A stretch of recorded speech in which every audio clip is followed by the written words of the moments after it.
always do the same thing over and over again. They said to me, because it works. Why would we change? That's right. That's why they run the same attack profile. But I think that is their weakness, is that if we get the public to realize that, it's game over. And I think their old tricks are starting to fail. You know, you have a very good point there, Alex. I listen to your show not every night, but certainly a lot of the times, because, you know, your morning is our afternoon. Yes, sir. It's 7 o'clock, 7:15 in the afternoon here, PM. But, you know, back in 2005, when Jim Tucker, God bless his soul, and I were the only two journalists who covered the Rotterdam-Bilderberg conference. And at that conference, I learned something which basically is the backbone to this new book, The Transhumanism, The Coming Age of Human Deconstruction.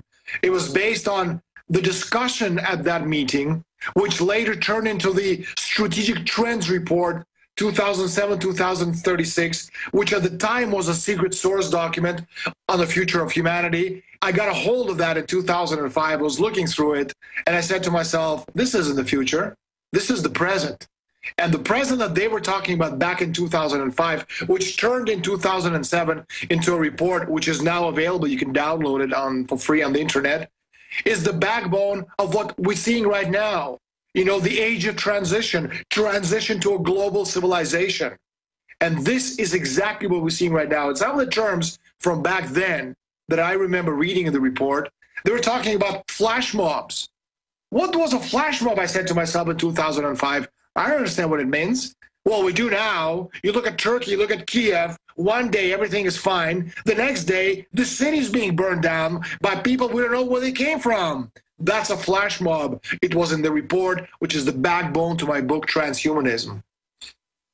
Amazing. And just put it all in scope, and then we'll drill down into to details. What is the master plan? If you say you had 4 minutes till break, 4 minutes to talk to 3 million people and encapsulate, if they succeed, what will be left and what the timescales are? You know, it's interesting because, you know, the basic theory is this. If you think of a pyramidal structure, Alex, 6,000 years ago, who controlled knowledge? High priests. And they fed it to us one little droplet at a time. We, the great unwashed then or now, basically were fed this information just enough so we can do our daily, you know, chores and live day to day. Well, today, this pyramid is upside down pyramid because of the internet revolution. Anybody, anywhere in the world, be it you, I, somebody in Japan, or a Koya Indian sitting in a tree in the middle of an Amazon forest with a computer and access to internet, has access at his fingertips to the entire history of knowledge of mankind. So if you're the elite, that's bad news for them, because suddenly the playing field, because of these technological advancements, has been evened on the one hand. But on the other hand, the elite said to themselves, we got to do something. And they're using the technology and the advancement to create a bigger and bigger and bigger gap, which we thought was actually being bridged. So, you know, if you spend trillions or quadrillions or gazillions of dollars in trying to, use the technology to get so far ahead of what we are right now, you can actually do this because they have the money. And, one of the things I'm talking about in this book, and it is, I think, absolutely revolutionary, is that our children, your children, my oldest daughter is 16, they're the last truly human generation of human beings on the planet. Her children and, her children's children are going to be transhumans, post-humans, man-machine, cyborgs, beings who are not totally human, humans who are not 100% beings. We're literally living at the cusp of the greatest change in the history of mankind. And it has nothing to do with a microchip in your hand. It is technology that is so advanced that people literally will be able to, in less than a generation, download their consciousness onto a computer and live forever. And that's what a transhumanist movement is all about. And that's why my book is called Trans-Evolution, The Coming Age of Human Deconstruction. And they're saying they're not going to give us free will. They're just going to do it. And it's so much more advanced than a chip. We carry a little computer that watches everything we do and tracks everything we do better than a supercomputer of 20 years ago. Now they have the quantum computers. And the key here, Daniel, is the prediction of the future, where Amazon can now ship you your order before you order it with 100% accuracy. This was always the key. the literal crystal ball where they get enough data on the world and how things work. They can predict the future, and then with that data, they can manipulate the future. We're literally seeing godlike power being given to this degenerate elite. It's very interesting, Alex. In the last 50 years, we've learned more than the entire history of mankind. And in the next 20, we'll have learned more than the last 50 and than all of the history of mankind. And it's going to get to a point in about a generation and a half from now where we'll be doubling our knowledge every year. And that's something unfathomable for people because we don't even know what the future is going to look like. And that's one of the things about this book. You know, with Bilderberg, I answered a lot of the questions. But with this book, when you finish it, you have more questions than answers because it's the future, and we really don't know, even if we try to extrapolate it. There's just so many unknowns, but we certainly see where all of it is going. That's right, and the elite may be good at watching us and manipulating us, but look at them themselves trying to dumb us down and control us. That shows they're not enlightened right there, and with this power, I don't know if we're going to make it out of this, Daniel. Well, you know, they need to dumb us down. You know, the debasement of education is part of it because people who are aware of what's going on, people who understand history, who understand geography, who can add, who can subtract, who are interested and keen, and who realize that what separates us from animals is this divine spark of reason that we have, which allows us you know, to invent, to investigate, to discover. To be empowered individuals with a spark of creativity to where we might have our own destiny instead of being their robot slaves. Down the road, we're already now to that point, it's about total human control. The NSA, all of it, and like children, the public are taught to deny that this stuff's even going on. But Daniel Estulin is an expert on this. He has the sources. So much of this is now out in the open. A big hope is within the establishment itself. They may, you know, need to basically get religion to understand this program will destroy them. But they say they're willing to do that if it allows them to have immortality. They believe they'll have immortality merging with her. To use that example with a popular film out there, a very powerful dystopic film I want to do a review of soon. And that's what we're facing here. This is the end of humanity. You can see this technology is dumbing us down. It's not empowering us overall because it's being deployed in a dehumanizing way. Daniel Estulin, this is the most powerful interview ever with you. You're really getting fiery here talking about to be or not to be. That is the question, and that spark of humanity. Well, I choose to be a human. I've seen all the disasters these people engage in. And what I'm saying is they've got a big plan. They are visionaries. They're in control. They steal our wealth. But I'm saying I don't like their dream, and I don't think their dream will succeed. But regardless, we need to educate the public about their nightmare they're trying to create. Daniel Estulin. Absolutely, Alex. You know, God bless you. You know, what is absolutely, you know, is true is that the rise of the machine is here. And we're facing the time when the unconscious evolution period is almost finished. And we come to this new period when a controlled human evolution can and will happen, and the elite believe that it will happen. Technological progress will be concentrated on making a new body for the human being. The plan is to incrementally move the human mind into more disembodied and futuristic vehicles, not bodies, but vehicles. First, a humanoid robot controlled entirely by a human brain via brain-machine interface. Then a conscious human brain transplanted into a humanoid robot, then consciousness uploaded to a computer, and finally a hologram that contains a full conscious human mind. DARPA is funding dozens of human augmentation projects around the world to radically improve the performance, mental capacity, and resilience, first in soldiers, obviously, and then later on in humans. Everything from tapping the potential of our unconscious mind to augmented cognition and the creation of an uninhibited combat vehicles, whereby the military expects in the very near future for individual pilots to fly entire squadrons of robot planes. They're working on, you know, this mind-boggling experience such as cybernetic insects. And we see this in films like G.I. Joe.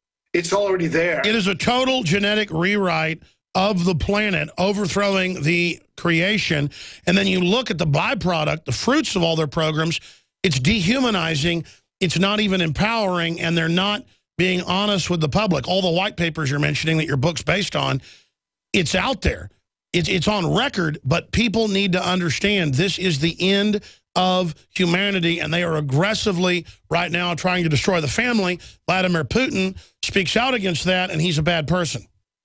You know, because of the synergy, Alex, the interplay of three great revolutions, the quantum, the computer and biotech revolutions, again, we have learned so much in such a short period of time.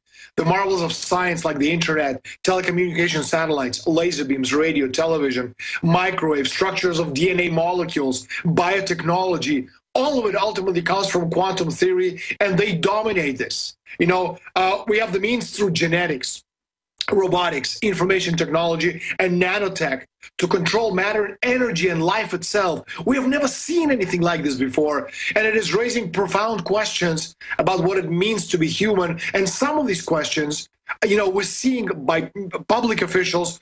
Putin is talking about this, which is one of the reasons I'm mentioning this. It is being completely ignored in the United States. But this intense cross-pollination between the computer, biotech, and quantum revolutions will give us unprecedented power in the 21st century. And this is something that, as you said, people simply are unaware of. That's right. And if I'm going to talk to you in the next long segment, this is intriguing, Daniel, about your ideas to try to turn this around, because I believe if we can have a revolution through your book and other systems of understanding about this, and have humans know that they've got to actively be part of this decision-making process, it could actually empower humanity with the nanotech, the rest of it, and we could literally be launching space fleets in just a few decades to colonize space in a way to empower humanity while maintaining our humanity, but also, if we choose, then having a separate, almost avatar that we test these systems with. And I believe that is the program that should be followed. But I want to talk about this on the other side with you. I want to defend the human continuity. We have seed banks. The globalists have emergency seed and ARC banks because they know they're rewriting the entire genetic code of the planet in case things go wrong. They have a backup. What about a backup for humanity? Undoubtedly, the eugenicists that developed biometrics in 1860s and envisioned the genetic code and the double helix that has been the ancient sign of medicine for 6,000 years. The ancients knew a lot more, folks, than the modern historians will tell you. And that's all part of the secret societies. That's all part of the Illuminati, the priest class that Daniel Estulin was so eloquently, investigative journalist, best-selling author, sold tens of millions of copies of his nonfiction books in Europe. He's also written novels that are basically like Pachynic, real, but the names are changed to protect the innocent. And a lot of important information at his website as well. And I will give you that address. It's danielestulin.com. And I know his site, but he's got several others up there, but that's the main one. It's an excellent site. But I want to talk to him about free will, because that's what he's getting at here. This is freedom versus slavery. I'm not against humans developing and advancing. The problem is the spirit that animates, the ghost that animates the globalist machine is very anti-human, very predatory. Hey, let the troops use DU, let them die. Hey, let the Navy drive through the radiation and let the troops be in wheelchairs and catheterized and dying. So what? But then have football games, how much we love the troops. The globalists hate pure, good, loving people. They hate altruistic knights. More and more I realize that they are threatened by good people because they've cheated to get into control, and they can't help their psychopathic and sociopathic and other, criminology designations. And it is a predatory group that's infested civilization since its beginnings. So I want to ask Daniel Estulin, we need to put out, because obviously no one's going to stop this march forward, and the church is so controlled, they just say, oh, the world's going to end next week, don't worry about it. But obviously that's not what's going on here. There's a great challenge coming. We need to be the salt of the earth, and I'm asking you what you think we should do to say, hey, there is advanced breakaway civilization. It's 30, 40 years ahead, the globalists say. A, how advanced are they in the breakaway civilization, in the corporate and government reservations? And B, what is an alternate vision where we can try to capture the imagination of the public about what's really happening, so they're not obsessed with Justin Bieber and they're obsessed more with giant space colony missions to the nearest star systems and habitable planets and the real trailblazer, master builder spirit of humanity? These are very good questions, Alex. Very, very good questions. You can summarize it, I think, the following way. You know, you have to understand that the people who are our enemy are not the Rockefellers or the Rothschilds, with just the names. But it's a different movement. One of the things I talk about in the book is this transhumanist movement. We're taking as this vector for the future.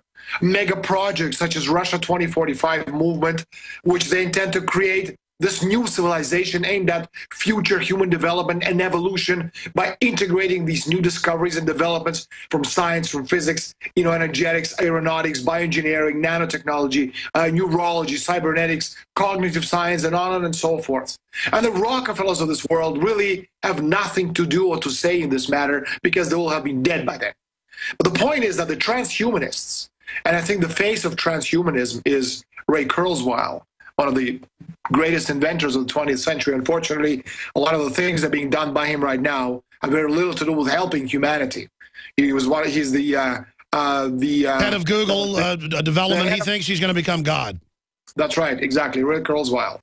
Now, the whole idea behind this transhumanist movement, if you want to know what it is, it's the symbol is H plus, human plus transhuman, is this ultra high-tech dream of computer scientists, philosophers, neuroscientists, and many others to use radical advances in technology to augment the human body, human mind, and ultimately the entire human experience.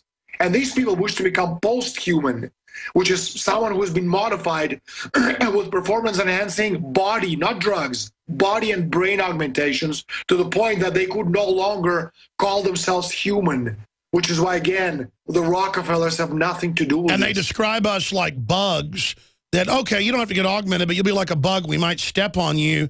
And my issue is that Google and the rest of them at the head of this, the systems are all being designed to control. They claim on the surface it's a system to empower, but I don't see that at the heart of it. No, you're absolutely right. You got it. You're absolutely right.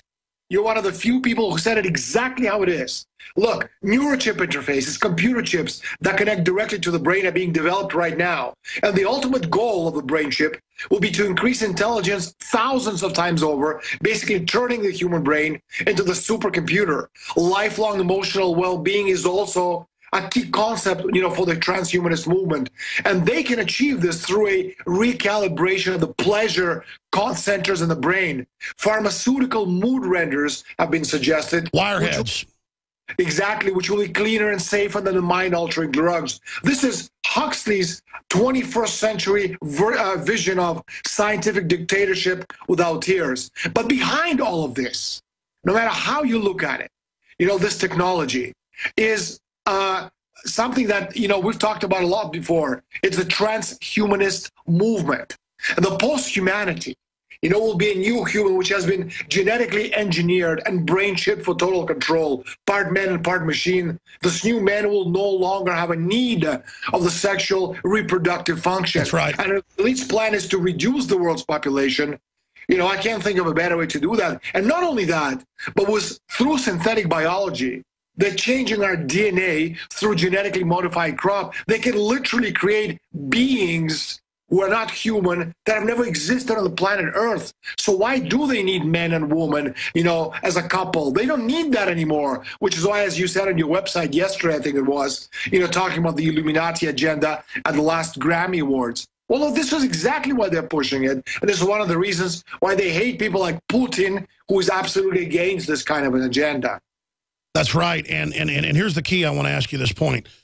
They're toxifying the environment on purpose.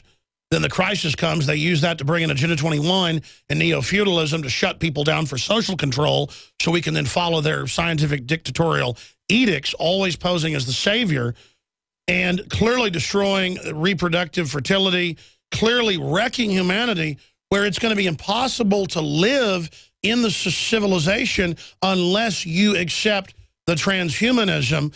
It is simply amazing. This is beyond a H.P. Lovecraft book. It's beyond a Dracula. This is literally something out of the mind of the devil. Well, Alex, these technologies, and again, you've talked about this, are not being developed to stop the terrorists. but rather to stop us, the people. And the laws to justify these technologies, they're not written on a whim. They're specifically designed to give the government carte blanche authority over the people during the chaos and confusion of the period we're in right now, which the elite call the age of transition to a planetary civilization. And I think people have to realize that the Bin Ladens and the Gaddafis are not the enemy. They never were the enemy. We, the people, are the enemy. That's right. We are allowing ourselves to be seduced by this, as we cover in my film, Endgame, Blueprint for Global Enslavement, that you're in. And when that came out 8 years ago, it was a big hit because people thought it was science fiction. Now they're watching it. The film's more popular than it's ever been because now it almost all came true 8 years later. You know, I used to buy boxes of your film, Alex, and, go on trips because I travel a lot. Last year I did 240,000 kilometers, about 200,000 miles of traveling around the world. And I used to give your CDs of your films away to people, and they're saying, who is this Alex Jones character? I said, watch the film and you'll realize. And again, please understand, those who are watching and listening to us right now, these are not publicly funded projects for the betterment of humanity, but they're mostly secret experiments sanctioned in the name of defense, which when you put it on its head is crime prevention and extrapolated into the future is tailor-made to put down any rebellion by the 99% of the world's population destined to live in abject poverty and crime-infested megacities of the future, just as the Strategic Trends Report talks about, which I read way, way, way back in 2005, almost 10 years ago, and so much, if not all of it, is, coming true. And that's what's incredible. That's what's incredible. And people need to understand, they go, well, I don't care if the NSA watches me or whatever because I've done nothing wrong. Well, why don't you live in a glass house then? Why don't you, I'm tempted to dress up like an agent, in black, a man in black, and then go look in people's windows in broad daylight and see them call the police on me. And I'm going to say, well, what's wrong? The government does it just to illustrate with a camera crew, or to go up people on the street and say, do you mind if you wear clear raincoats just to make sure you're not carrying a weapon? And they'll go, well, of course, I'm not going to do that. And go, well, wait, New York's already trying to make people only have clear bags. The point is, we're being trained to be slaves, not even to be enslaved, but to stand down so we can be erased. Daniel, let me ask you this question. Do you think they're going to succeed? What does your gut tell you, and what is the time frame? Because I don't know the time frame is, because, again, one of the things about this book, and it's a bit unnerving in the sense that it asks more questions than it answers because, again, we're talking about the future. But I think, what is absolutely undeniable is this divine spark of reason, which makes us so different from anything else on this planet, can never be replicated. No matter whether your name is Ray Kurzweil, Jason Silva, or any one of these other characters, billionaires and zillionaires, who want to literally turn us into something we're not. Men, machine, future post-humans, beings who are not fully human. Sure. They will never be able to be able to replicate. Exactly. He says from a storage thing full of his dad's papers, he's going to resurrect his father. There is no way Ray Kurzweil is going to resurrect his real father. He may have a computer that can fool him, and he thinks it's his father, and he says he doesn't believe in God yet. He's going to be the first God. I call it the God race, the race to be God, and it's as old as the Garden of Eden. It's as old as the Tower of Babel. And if we tried to build a new future out of love and compassion and transparency, we might destroy ourselves. But from this delusional perspective, my concern is these people they want to control us, but who controls them? Closing comments, and thank you so much for the time. I'm going to read the whole book. I want to get with your publisher and carry it as well in the InfoWars store. Just another amazing job, Daniel Estulin. What do you want to leave us with in 2 minutes? I just want to go over some of the things that this report, the Strategic Trends 2007-2036, talked about. They're talking about by 2015, over 50% of the world's population will be living in urban rather than rural environments. In one generation, between 2007 and 36, the population will go from 7 to 10 billion people. They're talking in this report about lack of food, water, medicine, proper hygiene, education, and basic human necessities will spell collapse. And without mincing words, the report states explicitly a growing gap between majority and a small number of highly visible super rich is likely to pose an increasing threat to social order and stability. The result of the growing desperation on the part of humanity will result in civil war, intracommunal violence, insurgency, pervasive criminality, and widespread disorder. This is from 2005. Then they talk about that the countries, the nation states, because of the collapse of the global economy and a breakdown of the international political system, these are all terms from the report, will disappear and will be replaced by mega cities. And a mega city is defined in the report as a city of a base population minimum 20 million people. And then they say, because of the massive population displacement, cities will swell to unimaginable proportions. And as a result of that, mega cities themselves will collapse by the year 2045. And the effect of this collapse will be equivalent to state failure and to endemic failure of the entire human race. And of course, that's the British Ministry of Defense report that you had already gotten a copy of in 2005 that came out, what, in The Guardian in 2007, or was it 8? That's right. That's right, exactly. What we had in 2005, when we attended the Bilderberg conference with Jim, our sources gave us the report, not a complete report because it wasn't written at the time, but parts of the report. And we're seeing their agenda on right now. And again, transhumanism is changing the face of society. And people have to become aware that what's around us and what we're about to become in the very near future will be completely different from anything we have ever seen in the history of mankind. That's right. Let me quantify this. They're scientists, they're doctors, they're technocrats. The whole world's a laboratory in their own words. They believe out of this epic struggle in a war against general humanity, in survival of the fittest, they will become gods. In the great cyber wars, the great technocrat wars, the biotech wars that are to come, they have the underground bases, the redoubts, the supercomputers, and that they will then rid the earth of the scourge of the proto-human as they see us, and they will become, I forget the exact term they use, this sentient, omnipresent, super sapien. And it is just totally delusional, and in the end of the day, we'll be lucky if they don't destroy the entire planet. Give me 10 seconds. I'll just have to say this, Alex. You know, they feel that they have enough technology right now to face the gods and beat them at their own game. And they feel that they today are the gods. That's right. They don't let people at Bilderberg look at any of them. And it just shows their total disconnect. I talked to so many waiters and waitresses as you have after Bilderberg, and they go, we're going to give you all the info. They were mean to us. They never gave us tips. They have no empathy, no humanity. They want everyone gone, so it's all theirs. Incredible book, incredible job. Daniel, you've got to come back more now that we've got you on Skype. Thank you so much, sir. God bless you. God bless you. Well, I salute Daniel Estulin. That is by far our best interview ever. Unbelievable. How do I even come up with a headline good enough to describe how epic these issues are? I mean, that's why I don't go out to Hollywood anymore when famous people invite me out there. Why do I care? That's why I don't care about being on red carpets and stuff. And what does it do? Only if I could get those people to go public to try to cause an awakening and an understanding. That's the only reason famous people are important. I just wish there was a new planet to go to.